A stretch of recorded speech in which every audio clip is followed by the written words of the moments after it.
Hi, COVID-19 has definitely caused a paradigm shift.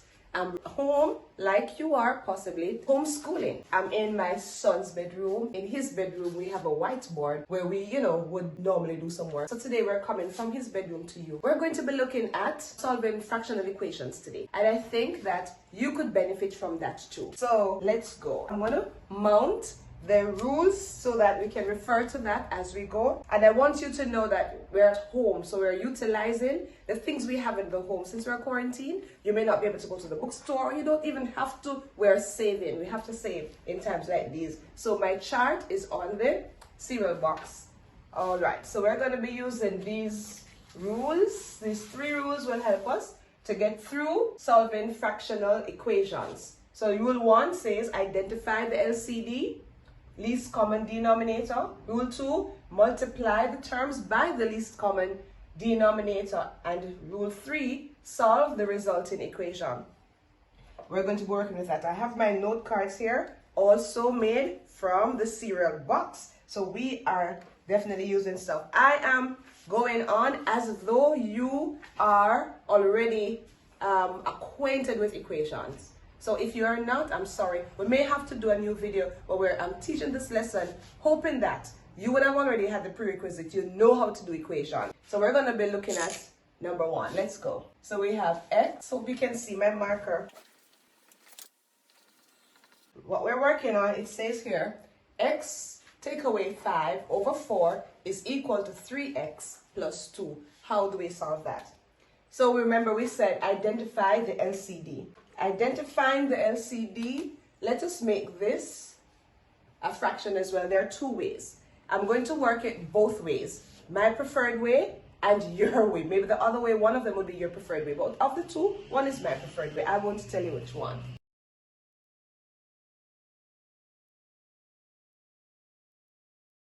So 4 and 1 are the denominators that we have. So we are going to look for a common denominator, or the least common multiple, which would be 4, right? How do we get that? 4. So the multiples of 1, we know. Multiples of 4, 4, 8, 12, the least common. So we're going to use 4. What we need to do is to multiply all that we have. Let me use my preferred method. I won't tell you which one.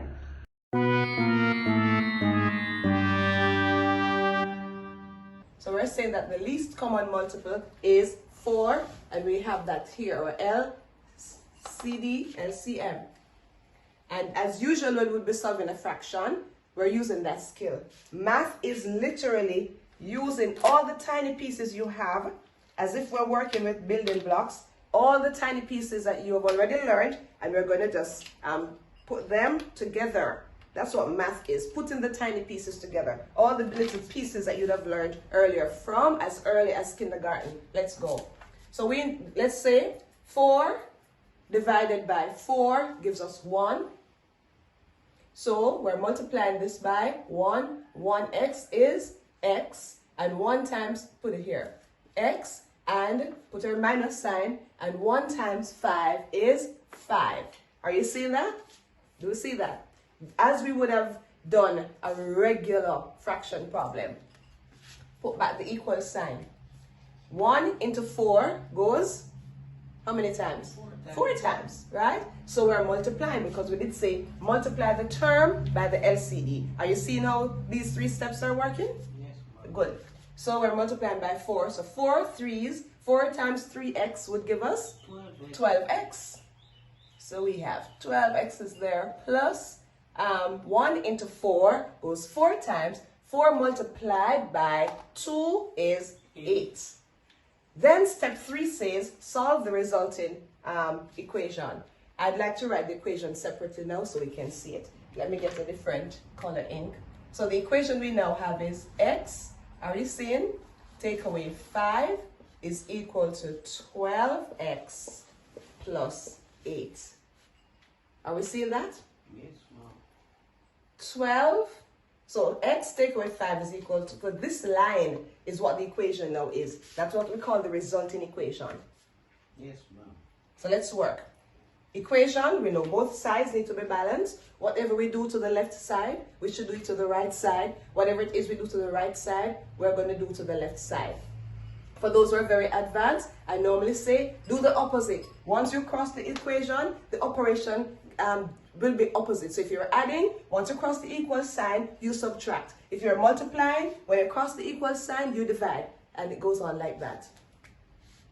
So we need to group the terms of the variables grouped so we can decide to have our x's on one side. That's okay. And our regular numbers on the other side. Where do we want to keep our x's? Let's have the x's over here. Is that okay? Yes. All right. So we have 12x and we want to put the x's over here. This is a positive x. So if we want to get rid of this x from over here, when we cross the equal sign, it becomes minus x. For if you're not as advanced to understand this, let me do. So we have x here. So to what we're going to do the opposite operation, x take away x. So I take away x on this side, I'm taking away x on this side. And then I have my plus 8, I have my minus 5. So let's look. X take away x leaves only minus 5 over here. So let's put that, minus 5 is there. 12x, we miss our x there. 12x take away x leaves how much? 11x. Let's keep our equal signs like them when they're in a straight line. Plus 8. Now this 8 needs to find its way over here. Now we're seeing that. This 8, positive 8, needs to be over here. So to get rid of this, to remove this from here, we must do the opposite operation. They're adding, so we will subtract. So we're going over here. So this minus 5 minus 8 equals minus 5 minus 8.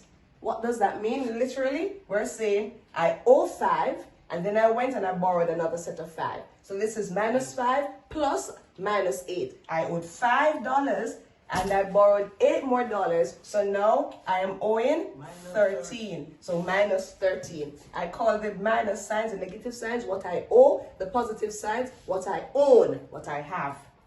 So minus 13 is equal to, so that's no longer there. So we have 11x. I need space. Can we take this over here?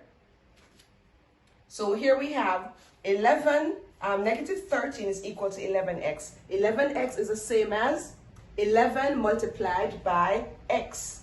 Now we need to get rid of the 11 from over here because we're trying to keep this as the x side, right? And over here, the number side, I call it. So what are they doing with this 11 here? They're multiplying by x. What is it that we're going to do when we go across the equal sign? We're going to need to divide by x. So let's write what we have, that last line here.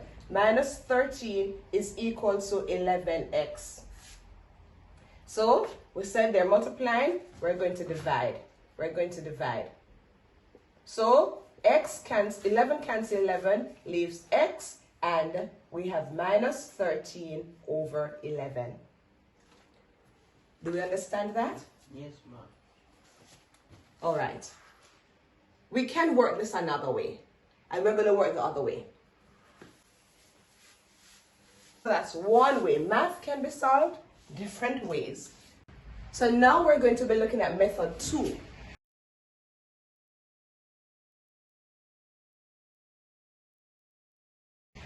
All right, method 2. So we did method 1 where we used the regular fractional way that would have solved a fraction in an equation or just a regular fraction. Now we're going to use method 2 where we're not going to be using that fraction. However, we're still going to make every effort to get rid of the fraction because that is literally what we're doing in solving fractional equations. Getting rid of the fractions so we can solve the equation as we know how to solve a regular equation.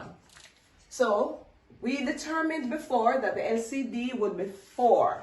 All right, how did we get that? We put this over 1. So every number is a fractional number really. If I have positive 2 is 2 over 1 really. So this becomes I write it over 1 to see our fractions. We can see what we're working with rather than just be doing it mentally. I'm mindful of you watching. So our LCD is 4. So we're going to multiply by 4. Right? This means this I'm multiplying by 4 and I'm multiplying by 4. Okay? So I can write it that way. Or I can write it clearer so you can see. Multiplying by 4, multiplying by 4. So let's go. What are we going to do now? We're going to divide or cancel whatever term you are comfortable using. 4 into 4 one time, or 4 divided by 4, 1. 4 divided by 4, 1. Right? 1 into 4, we know it's going to be 4. So let's go here. What do we have left? Let me use my other color. Take away 5 is equal to 4 multiplied by 3. 12x, 4 multiplied by 3x, gives us 12x, and 4 multiplied by 2 will give us positive 8. Are we there? Yes, ma'am. So let's go. The last time I brought my x's over here and the other numbers over here, we could do the same thing. Or we could switch it around. It doesn't matter. What we do, we will arrive at the same answer. So, for your sake, let us keep the x's over here and take the numbers over here. Let's go. So, this is x minus 5. So, if I want to keep the x's over here, it means I need to remove this from here. This is negative 5. To remove negative 5, I need to do the opposite operation. The opposite of negative is positive. So, they're subtracting 5. I'm going to add 5. And that's going to be equal to 12x plus 8. And we did what? Add 5. Let's add 5. Whatever I do over here, I must do the same thing over here. We did add 5. We are going to add 5 over there. So, 5 take away 5 leaves x. And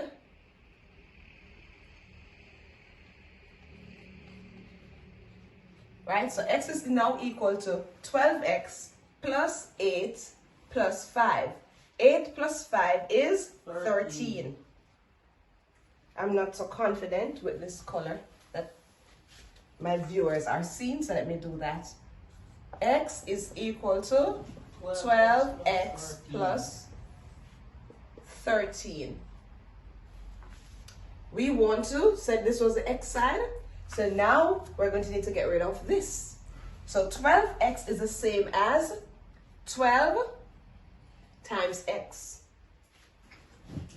So we have 12x over here. No, that's not what I want to say. We have 12x here, positive 12x. We're going to take the entire 12x over here. This is positive 12x. So to get rid of 12x, we'll have to subtract 12x plus 13. So here we have x. Take away 12x leaves what? Let's see. 13 is equal to, I owe 12 x's. I pay 1. How much do I owe? I am still owing 11 x's. So 12 x's plus a positive x, we have minus 11x. So now I'm back. That's the thing I was telling you earlier. So this is 11x equals 13. What is happening there? They're multiplying, so we're going to do the opposite operation. We are going to divide. So that cancels that. And our answer is x is equal to 13 over minus 11. Do we understand that? Yes, ma'am. Do we get it clearly? Yes, ma'am.